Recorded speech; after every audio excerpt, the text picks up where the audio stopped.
دا مخکې حکم بیان سو د ځینې مأکولو شیانو چې الله عز وجل چې کوم شیان حرام کړي و، میته وه مرداره، او وینې وې مسفوحه، او د خنزیر غوښه وه، او هغه چې د الله عز وجل د نامه څه ماسیه وه د بل چا نوم پر یاد سوی بالا، نو هغه سړی خپل محبوب پر یادوي. نو هغه مشرکان خو قسمه قسمه د ملوک پر نامه هم مشرکانو چې ملوک ته بیا عبادت کاوه، ستورو ته بیا کاوه، لمر ته بیا کاوه، غوایي و بتو دا ټول د الله څه ماسیه وه چې د هر چا نوم پر یاد سي، د هغه پر نامه چې حلال سي دا هم حرام.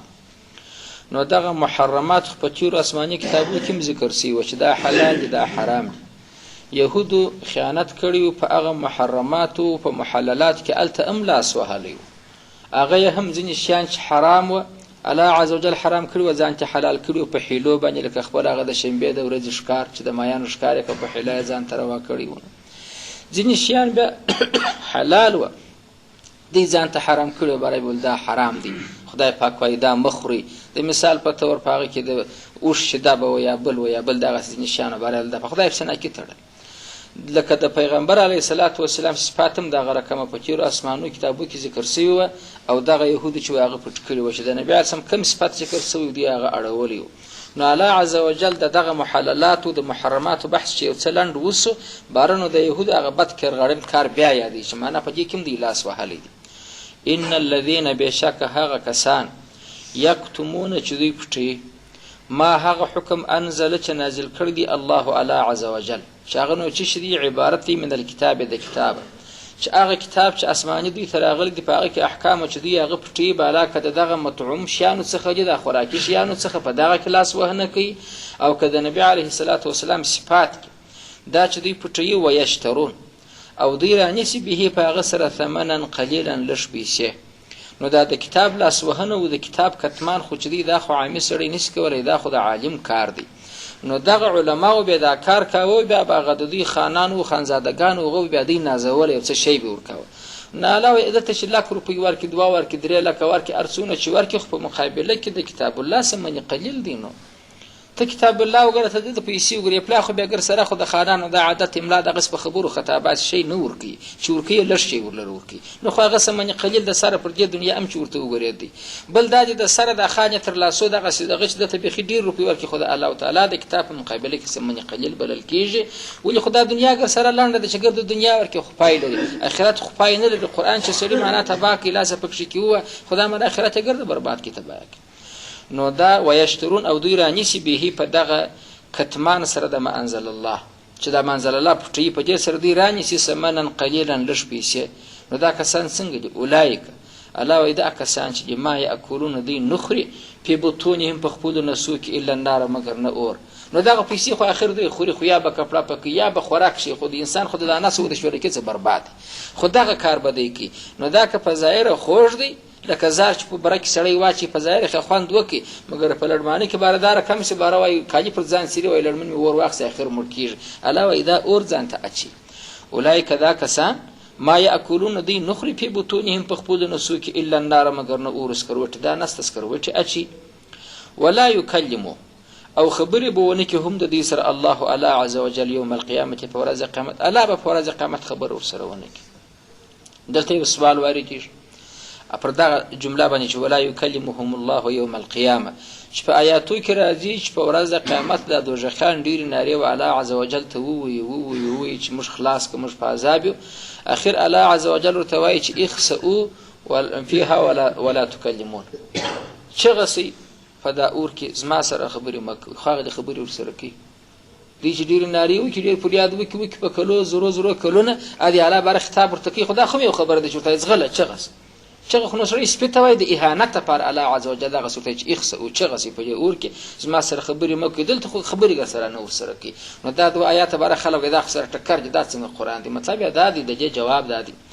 چې الله د دوی سره د رحمت خبرې نه کوي، ولا یکلمو خبرې نه کوي هم د دوی سره الله عز وجل یوم القیامت په ورځ قیامت د رحمت غه د غضب غه د تهدید غه د پیغور غه دا خبرې خو الله عز وجل الله ورسره کوي. نو خو داسې خو ورسره وایي چې فذوقوا ویڅ کې د عذاب خدام خبر د الله د طرفه څه ورته کېږي. نو یو جواب یې دا دی د ولا یکلموهم چې یعنې په رحمت الله خبره نه ورسره کوي.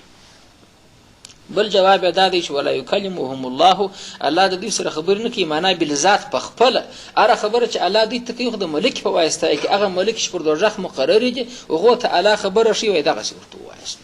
نو ګوره باره دا دوه آیات خلک چې معنا ځینې کسان چې قرآن کریم د خدای کلام نه بولي باره په دې کې خو دغسې شیان شته خدای نو دا رقم خبرې کوي چې یو نه سره لګېږي، دلته وایي خبرې نه ورسره کوي، هلته بیا په بل آیت کې راځي چې خدای پاک دوی ته دغسې تهدید ورکوي. نو موږ دلته د رحمت خبرې مراجع د رحمت خو نه ورسره کوي. هلته چې تا کوم لیدلي چې الله ورته هغه خدای چغه نو دا د رحمت خبره ده، نو دا دوی سره ټکر نه دي، نو تهدید ورکوي، بد به ورته ووایي، پیغور به ورله راورکړي، خو دغه د رحمت خبره نه. او یا دا مطلب دی چې خبرې نه ورسره کوي معنا بالذات الله په خپله نه ورسره غږېږي د دوی سره، د ملک په وایسته هغه بدې خبرې چې ورته کوي چا پیغور یې موږ بولو، تهدید یې بولو، هغه لا هم د ملک په ذریعه ورته نو د دې ایتو ټکر نشته. یو شی بل ځینې فهمول کېږي مفسرین رحمت الله علیهم وایي د هر انسان په زړه کې که مؤمن دی که کافر دی د الله تعالی محبت د الله تعالی عشق پروت دی، مګر دا دی چې معشوق ته هغه لار چې معشوق ښودلې ده که څوک پر ورغلی د هغه عشق بره ثمره ورکوي. د چا او چا چې لار ورکه سوله دی خدای ته ځان رسي، د بت ته لارې رسي، د قبر د لارې رسي، د ستوري د لارې رسي، د ملوک معنا دغه شرک چې په حدیث کې راغلی چې د خلکو کړي دا غلطې لارې خدای د معشوق څه غلطه کړې ده. نو په زړه کې چې عشق پروت دی دلته خو پر دې دنیا باره نه معلومېږي، اوس څوک به خبر دی چې د الله سره څوک عشق لري که نه لري. وایي لکه سکروټ چې تر ایرو لاندې کې دغه ایرې چې ځینې پکې هغه د دې دنیا لذایز دي دا چې ایسته چې ورځ د قیامت شي بره به د ټول زړه غواړي پر الله عز وجل به عاشقان یې وایي چې زه ورنږدې وایي، بل وایي چې زه ورنږدې وایي. مؤمنان چې دي د هغوی عشق چې دی باره به هغه نتیجه ورکړي، الله عز وجل به د دوی سره په رحمت خبره وکړي. نو یو څوک چې پر یو چا عاشق د معشوق خبره د ده دپاره خورا ډېر غټ نعمت دی، د معشوق خابتیا د ده دپاره خورا غټ عذاب دی. نو دغه کفار خو هم په هغه ورځ د دوی عشق د الله پر عز وجل پر ذات باندې ښکاره سي، عشق خو ده درلودې خو لارې غلطه کړې وه زموږ. نو چې د ده د الله عز وجل و ملاقات ته اوا کېږي، د الله و نعمتو ته اوا کېږي او الله مخ ځینې اړولې خبرې نه ورسره کوي، دغه نو د ده دپاره د دوزخ تر عذاب لا بد دی. په دې خبره تاسې کېدای سي پوه سئ چې بابا د کافر په زړه کې نو د خدای پاک عشق چیرې و. نو چې د کافر په زړه کې د خدای پاک عشق چیرې و، نو چې زما یو څوک دښمني زما څه بد کېږي باره زه مخ ځینې واړوم، نو دی باره په دې خوا به دې کېږي، خو د ده زما څه بد کېږي، چې زما څه بد کېږي زه به مخ ځینې واړم، خبرې به نور سره کړم، نو دا د ده دپاره جزا شوه نه، خو نه شوه جزا هغه وایي لا خوشحاله چې مخکې نه وي نو وایي مخکې پراته شوه. نو دلته چې الله د دوی په عذاب کې دا ذکر کوي چې الله وایي زه بیا خبرې نه ورسره کوم، خو دا معنا چې دا هم د ده دپاره د خنجر وار دی د کافر دپاره. نو د خنجر وار څه معنا خو نو عاشق دی، دی هم غواړي چې د الله سره په خلاصې هلته هغه عشق راښکاره سي، هلته لمبې وي، الله پاک ته اوا کېږي چې د الله سره خبره وکړي، د الله پاک و دربار ته ورسي و جنت ته ورسي. مګر الله ځینې خوا به دی بره چې نو مخ ځینې واړه کافر چې دی هغه د اور عذاب یو رقم دی، دغه د الله خوا به دي دا بیا پر ده زر واره نوره درنه سي، دا بیا بل رقم دی. نو ګور دا په عذاب کې ذکر کړه. نو د دې څه دا معلومه سوه چې د هر انسان په زړه کې د الله عشق پروت دی. پر دې دنیا خو د مؤمن او د کافر د دواړو هغې پټ دي، دواړه هلې ځلې کوي خدای راضي کوي، مګر دا مؤمن پر هغه لار ورغلی چې معشوق ښوولې وه، کافر پر هغه لار ورځي چې معشوق نه وه ښوولې، پر غلطه لار ورځي. نو هلته چې راسي بره خو عاشقان دواړه دي، مؤمن هم ولاړ دي کافر هم ولاړ دي، الله د دې څه مخ اړوي خو ابدې سي. بس دا عاشق دپاره دا غټه جزا سوه سزا سوه. مؤمن ته چې دې خبرې ورسره کوي مؤمن به راوایي زما د خدای دیدار په کار دی، جنت کې دې سره هېڅ اعلان نه راکوي. د معشوق دیدار نه وایي د ټولو شیانو دا دیدار خوښ دی. نو عشق د دواړو سره و، د یو عشق نتیجه ورکړه دا بل غیر نه کړه ور، نو د ده دپاره دغه عذاب الله ذکر کوي چې ته خو عشق کوې کافر هلته ته خو هم ارمان لرې، مګر الله به خبرې نه ورسره وایي. ولا یکلمو خبرې نه کوي هم د دغه کسانو سره چې دا د خدای پاک آیاتونه یې پټ کړي دي، دغه عهد کتاب دا د خدای پاک آیاتونه په لږ سمن ورکړي دي، نس ته اور اچولی دي، معنا دا الله الله عز وجل یوم القیامت په ورځ د قیامت.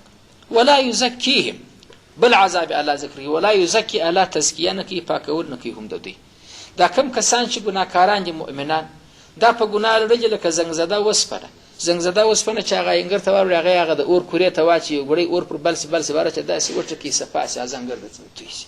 دغه مؤمن چې په ګناه وبار دی الله عز وجل که د هغه څه مغفرت ورته ونه کوي، څوک دغسې د خلکو په چا موت و جوت وبخښي، څوک دوزخ ته واچي، دوزخ ته چې واچي هغه دوزخ د دې هغه ګناه یې ځینې وسوځي وره پاک صاف راوځي بیرته جنت ته بوځي. کافر چې دی د کافر دغه ذات یې نجس سي ګرده باره زنګ سي، لکه هغه د مثال په طور نجاست مباره کله پاکېدی نو دا چې ورته واچي چې تر قیامته په دوزخ کې سوځي دی پاکیږي نه چې ګناه ورجي نو الله بل د کافر عذاب دغه دی د خدای آیاتونه خرڅي د الله آیاتونه د خپل پیسو د پاره یا د رتبه د پاره بدلی الله وی لا یزکی الله به تزکیه ونه کی پاکور به ونه کی هم د دې په اور سره د دوزخ مؤمن پاکیږي چې دوزخ ته واچي صفاس بار راوځي دی نه پاکیږي د قیامته په کې سوځي ولهم د پاره د دین خلاص دا چې عذاب دی علیم دردون کې خورا دردناک عذاب الله ورکی نو د قیامت عذاب دردناک والی دغه د چوار د واره سوځل د باچنه را شروع کیږي د دنیا اورخه د جزا ور شروع کی سربېره پوس وځي کرا ورځي هغه واره د ځرسه سوځي را شروع کی نو دا دردون کې عذاب علاوه نو اولای کدا کسان چې دي چې دغه د خدای آیاتونو پټي بالا که د پیغمبر صفات پټي یا د اسلام نور احکام یا دغه د حلال او حرام په مسله کې لاس وي اولئک دانو الذين اغکسان اشتروا چې دی رانی ولدي اغضلاله گمراهی رانی ولد بالهدى په هدایت سره د هدایت اسباب الله ورکړي چې اتباع د رسول د اتباع د قران د اتباع د حقانی علماء د هغه پریښه د ضلالت گمراهی اسباب چې د اسلام زدي هغه په پردګران د به دغه سره لګي اړي دغه سره به د جوړي دغه د فاره بکار کی نو الله یې دغه دلالت رانه او هدایت پرېښه کنه دلته سودانه سودا خو تجارت او اشترا دا بدلدل څخه تعبیر په اشترا او کې دا هر انسان واکي په داخل ژوند کې تاجر دي ان څوک دلالت رانه څوک هدایت رانه دا رقم سره بدلی اولئک دغه کسان چې دغه ختم د انزل الله کې پټولې کوي دانو الذين هغه کسان چې اشتروا چې دی رانه ولدي اخسته دي اغه دلالت گمراهی بالهدى په هدایت سره والعذاب عذاب اخسته بالمغفرة په بخشش سره بخشش د لاس ور کړی دي عذاب ځان ترانی ولدي ولې د مغفرت اسباب چې هغه طاعات او عبادت کې ایمان دي هغه د نکي د عذاب اسباب چې دي هغه ارڅ چې دي هغه د اخلاص ورور سي کوي نو الله د عذاب واخسي مغفرت یې پرېښه نو وسه فما اصبرهم على النار فما نو چې شدي اصبر چې صابر وګرځول هم دي على النار په اور باندې عجب نه ده پر اور څنګه صبر لري داخله یعنی دای چې عذاب اخلي مغفرت پرېږدي خو دلالت اخلي هدایت پرېږدي نو څه معنا نه خو اورتي ورچی نو چې اورتي ورچی نو د اور طاقت لري نو الله پښتن کوي په ما اصبر نو چې شدي اصبر چې صابرانه ګرځول هم دي على النار پر اور باندې دا کم طاقت چې د سره ستاسو د دوزخ اورته وږي وروړي دوزخ اورته ځان ټنګولای شي دا یو شی څه نو نسته معنا ما جاهل دي تپللی ذلك بان الله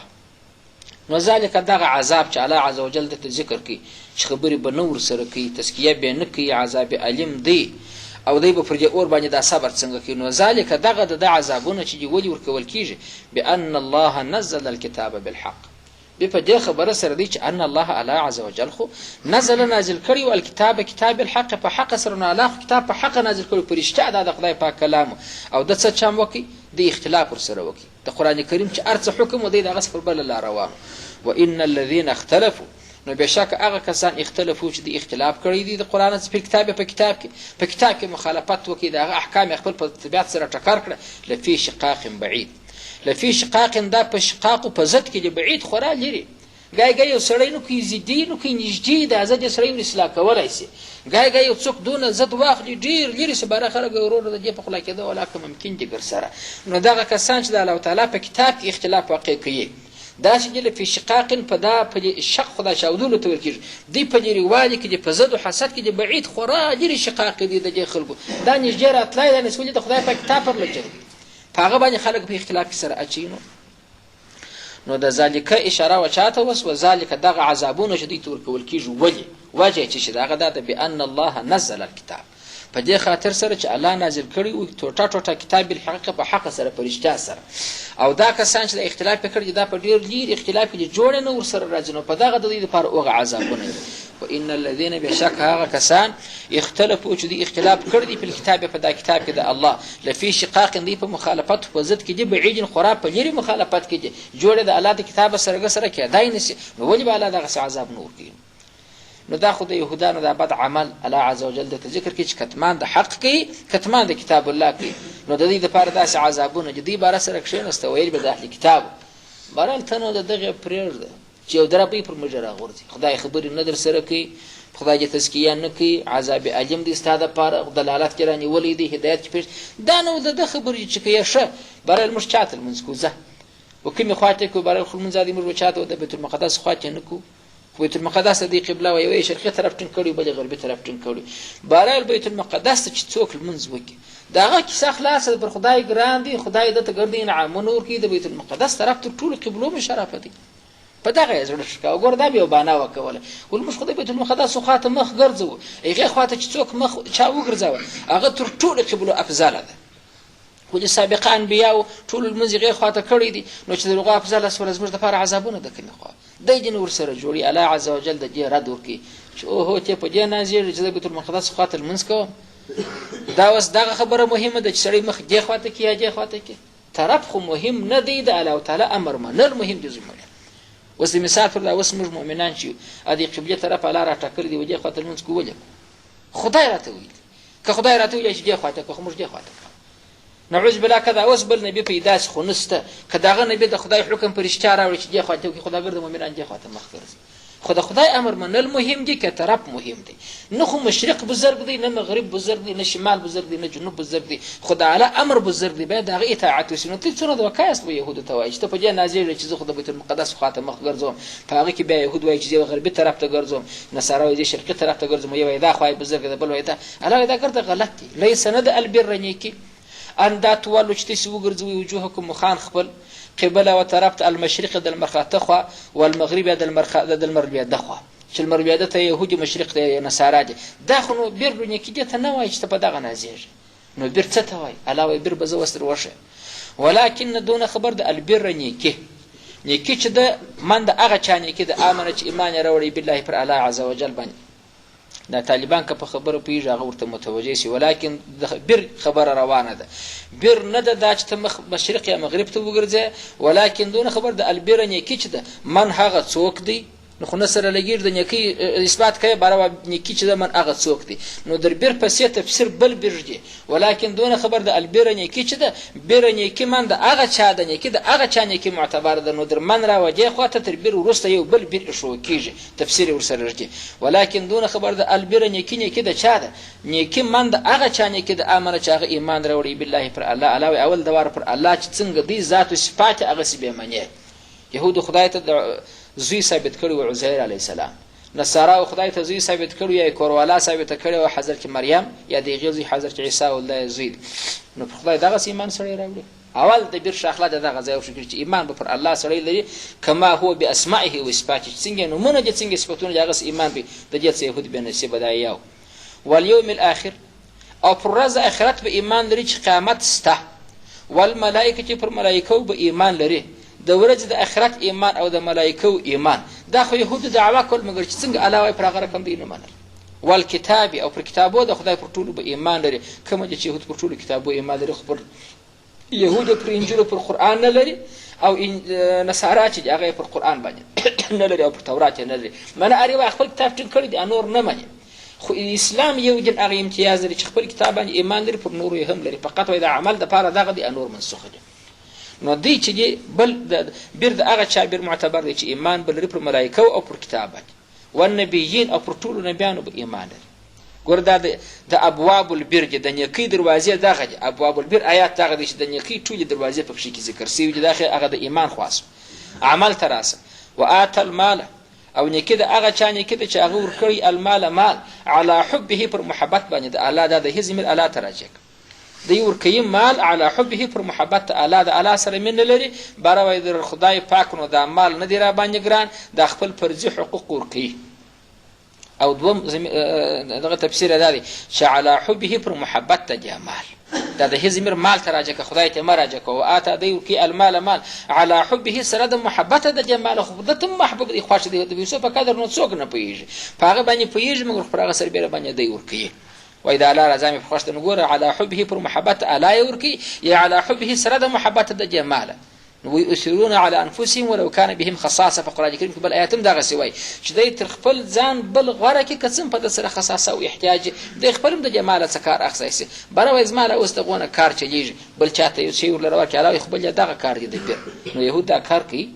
چې دی نو چا ته دا مال ورکوي؟ ذوي القربا و خاوندانو ته د قرابت. قریب ته مال ورکوي محتاج دی. والیتاما و یتیمانو ته یو څوک یتیم دی محتاج دی، که یتیم غني و بیا نه مال ورکول هغه ته ضرورت نه دی، خپله غني دی، دونه پیسې ورپاته دي. یا یتاما هغه فقرا یتیمان. والمساکین و مسکینانو محتاجانو ته. وابن السبیل و مسافر ته لاروی دی، خپل کور یې لرې دي، وسلاس نه ورته رسېږي. والسائلین او سایلانو ته په ټواوري. و فی الرقاب او په ګردنو کې. رقاب جمع د رقبې د رقبه د گردن ته په گردن کې نو مال دې څنګه مصرفوي د دې ډېرې طریقې شته یوه طریقه دا ده د مثال په توګه مسلمان دی د کافر په لاس کې بندي دی برای هغه دغسې نه هیله کوي بار پیسې غواړي ادی بار دا پیسې ورکړي بار ویلا که دا پیسې دغه رقبه د مؤمن آزاد بل دا دی مسلمان یو مریی دی کفارو څخه خلکو ونیوه د دې مریی برای په دار اسلام کې اسلام راوړي چې اسلام راوړو په اسلام خو نو دی اوس د مریتوب نه خلاصېږي خو افلا دا د مریی سوی دی مثلا تا په بازار کې مریی رانیوه کافر دی یا چې په غذا کې ټینګ کې بره په ویش کې در ورسېدي یو څو مرو باندې اسلام ژوند خوند ورکړي اسلام چې راوړي دی خو نه ازادي ازادي ستا په لاس کې ده بل سړی بیا مور دی برای اوس خو نو خوراکۍ دی مؤمن سو سم اعمال کې په ګرد اسلام یادې زده کړي ازاد که ته ورته چیرې ازادوم زما د باغ کار څوک د کور کار مې څوک هغه بره تا ته وایي زه به پیسې درکړم نه څه ازاد دا هم وفي الرقاب سو لکه مؤمن چې د کافر د لاس ازاده خپل مریی د مسلمان د لاس ازادول په دې کې ثواب شته بله طریقه د مثال په تور دا ده د وفي الرقاب غفر یو څه ډېر په ورن باندې پوروړي پوروړي خو بار زمړي پټي ګرځو مرتشتدل لکه غال بار د کور نه راوځي دغه پوروړي رقبه ملک ګرو دا رقم ده برای پورن وراده اشاده کې خپل بار آزاد سره وځي بار د بند خلاص مخلک بنجي خو ګرځو مرتي غلي غلي ګرځي چې څوک ونه خو سره چې ویني یو شی پر باندې دي دام د رقبه آزاد ورس صدرم ترځه دادی مکاتب رای بیا دادی چې سړی مریی دی د بادار توای برای زه خواري کشم ګرځم مرستا د پاره ګټمه تر اساس ما سره قرارداد څنګه څو پیسې غواړي چې بار زه آزاد سم بادار مثلا ورته برای 2 لک کالداري چې راو ګټل قرارداد سره ولیکي دا مری کوشش کوي چې مکاتب وای په شریعت کې د کوشش کوي 4 وخت 2 لک روپۍ ورکړي په هغه ورځ بار آزادي نو مکاتب خو 2 لک روپۍ چې ګټي خو مخاري مزدوري د تجارت سوداګري په بازار کې بکی یو بل سړی مور دی هغه مکاتب ته څو پیسې در باندې د خپل بازار ته بار آزاد سي د ورته مثلا لک روپۍ پاتې دی دغه دی ورسواره نو دا ګرځي و په رقاب بلک هغه رقم کاغه د څلور سره صورت علی و فی الرقاب او دی ورکی د عمل پر رقبو په ګردونو کې یعنی په عتق کې د رقبه د رقاب په آزادوري کې د رقاب او د غاړ واقام الصلاه واقام او د بر پای کړي الصلاه المن سم سدا المنز کی دغه بل شي واقام سدا اقامت المنز دغه بل کیږي چې سړی هغه رکوع او قیام او سجده او قرأت دا ټول سم وکي وسګاګه په مشکل دار کم سته رکوع دار کم رکوع د چوي زین وسم کوم چې بل سړی د شاور تو چاورته دغه رکوع نو چشته چتا وکړه د فکر د عادت د کښنیوالي نیولې دي دا سر د سکی برته د سکی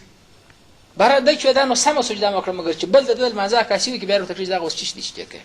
دغه وس منځ شته یا اقامت المنځ دغه چې په ټولو شیانو کې بده پام کې یا به دا رقم کو جاوی قرأت وای چې مثال پر هغه باندې المنځ نسی کیږي حروف نو برای سړی المنځ کې شی وای بل بار را لې بار لا سنور مشغول ما ته وار ولاکه پیژندله زما د پاره جو دعا کړې وای بار دوست نو ته ولې زما لا سنور ما چې په ما کې نس بارل ته خو نبی ته ورته زنه بي ولاکه مغول ک نبی نه وای